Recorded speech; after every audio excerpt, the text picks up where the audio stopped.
politicians certainly aren't dominated by the great economic powers. But anyway, I think I will have to let that pass reluctantly and get back to the Frankfurt School. We've talked in general terms and about the Frankfurt School.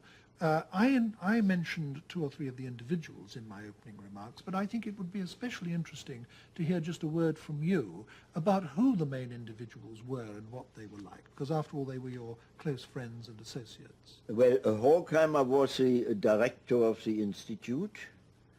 He was not only a thoroughly trained and knowledgeable philosopher and sociologist, but also in a strange sense, a financial wizard who could take care very well of the material basis, as it were, of the institute, not only in Germany, but also afterwards in the United States.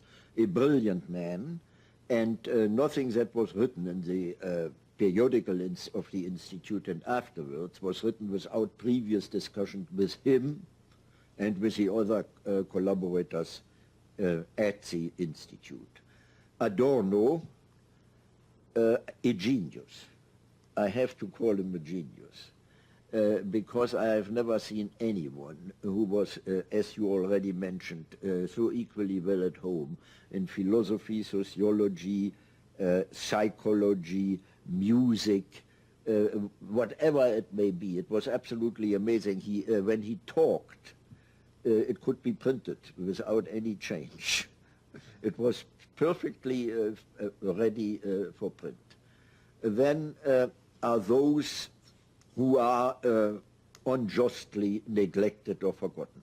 Leo Lowenthal, the literary critic of the Institute, Franz Neumann, a brilliant legal philosopher, Otto Kirchheimer, equally well familiar in legal philosophy, Frederick Pollock, and especially Hendrik Grossmann, the most orthodox of all Marxist economists I have ever met. He predicted the collapse of capitalism for a very specific year he gave. In the meantime, it turned out it wasn't quite correct. Like the medieval churchmen predicting the end of the exactly, world. Yes. Exactly.